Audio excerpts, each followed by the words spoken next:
அஸ்ஸலாமு அலைக்கும் வரஹ்மத்துல்லாஹி வபரகாத்துஹு. நாம தூங்கும் போது நமக்கு நிறைய கனவுகள் ஏற்படுகின்றன. இந்த கனவுகள் ஏன் ஏற்படுகின்றன என்ற விளக்கம் நமக்கு பெரும்பாலும் தெரிவது கிடையாது. சில நேரங்களில் இந்த கனவுகள் எல்லாம் நமக்கு ஏற்படுகிறது என்ற காரணம் கூட நமக்கு புரிவதில்லை.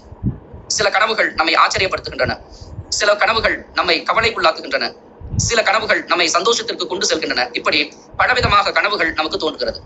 இந்த கனவுகள் குறித்து இஸ்லாம் என்ன சொல்கிறது என்பதை இன்ஷா அல்லாஹ் இந்த பதிவில் நாம் பார்க்கலாம். கனவுகள் என்பது நம்முடைய உள்ளத்திலே தோன்றக்கூடிய சில கற்பனைகள் தான், அர்த்தமும் கிடையாது என்று சில மக்கள் விளங்கியிருக்கிறார்கள். ஆனால் உண்மை அதுவல்ல. கனவுகளுக்கு இஸ்லாம் ஒரு முக்கியத்துவம் கொடுக்கிறது. நபிகள் நாயகம் ஸல்லல்லாஹு அலைஹி வஸல்லம் அவர்கள் சொல்லி காட்டினார்கள். புகாரி என்ற ஹதீஸ் கிதாபில் 6990வது ஹதீஸாக பதிவு செய்யப்பட்டிருக்கிறது.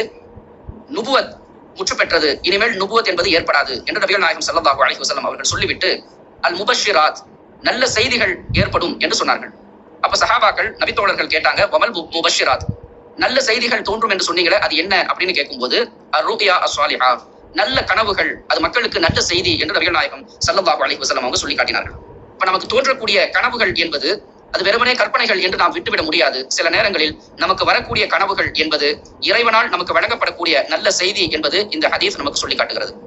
இப்ப நமக்கு தோன்றக்கூடிய எல்லா கனவுகளுக்கும் இதே நிலைதானா? சில கனவுகள் எல்லாம் நம்மை பயமுறுத்துகின்றன, சில கனவுகளுக்கு நமக்கு விளக்கமே புரிவதில்லை. அந்த மாதிரியான கனவுகளும் இறைவனால் பெறக்கூடிய நல்ல செய்தியா? அதை எப்படி நாம் ஏற்றுக்கொள்வது என்ற கேள்வி நமக்கு எழலாம். நபிகள் நாயகம் ஸல்லல்லாஹு அலைஹி வஸல்லம் அவர்கள் இன்னொரு ஹதீஸில் கனவை 3 வகையாக பிரித்து சொன்னார்கள். முஸ்லிம் என்ற ஹதீஸ் கிதாபில் 6042வது செய்தியாக பதிவு செய்யப்பட்டிருக்கிறது. அர்-ருயா ஸலாஸத்துன், கனவு என்பது 3 வகைப்படும். ஃபர்-ருயா அஸ்-ஸாலிஹா புஷ்ரா மினல்லாஹ், ஒரு வகையான கனவு, அது நல்ல கனவு, அது இறைவனிடமிருந்து வரக்கூடிய நல்ல செய்தி. நம்ம பார்ப்பதற்கும் நம்ம அந்த கனவை அனுபவிப்பதும் மகிழ்ச்சியானதாகவும் மனம் ரசிக்கும்படியாக இருக்கும். அது இறைவனால் வரக்கூடிய நல்ல செய்தியாக நம்ம புரிந்து கொள்ளலாம். 2வது வகையான கனவு தஹ்ஸீனு மின ஷைத்தான், ஷைத்தானிடமிருந்து ஏற்படக்கூடிய அச்சுறுத்தல் அல்லது நம்முடைய உள்ளங்களை கவலைப்பட செய்தல், இந்த மாதிரியான கனவுகள். இது 2வது வகை. நம்முடைய உள்ளங்களை கவலையுறச் செய்து பயமுறுத்தி நம்முடைய நிலையை மிக மோசமானதாக நினைக்கும்படியாக வரக்கூடிய கனவுகள். இது ஷைத்தானுடைய புறத்திலிருந்து வரக்கூடிய கனவுகள். இந்த கனவை நாம ஒதுக்கிவிட வேண்டும். இதை பற்றி கவலை கொள்ள தேவையில்லை. வ-ருயா மிம்மா யுஹத்திஸுல் மர்உ நஃப்ஸஹு, 3வது வகையான கனவு ஒரு மனிதன் தனக்குள்ளாக அவன் நினைக்கிற சில கற்பனைகள், சில விஷயங்கள், இவைகளும் சில நேரங்களில் கனவாக வரும். அந்த கனவுகளுக்கு முழுமையான கருத்தோ தெளிவான விளக்கமோ இருக்காது.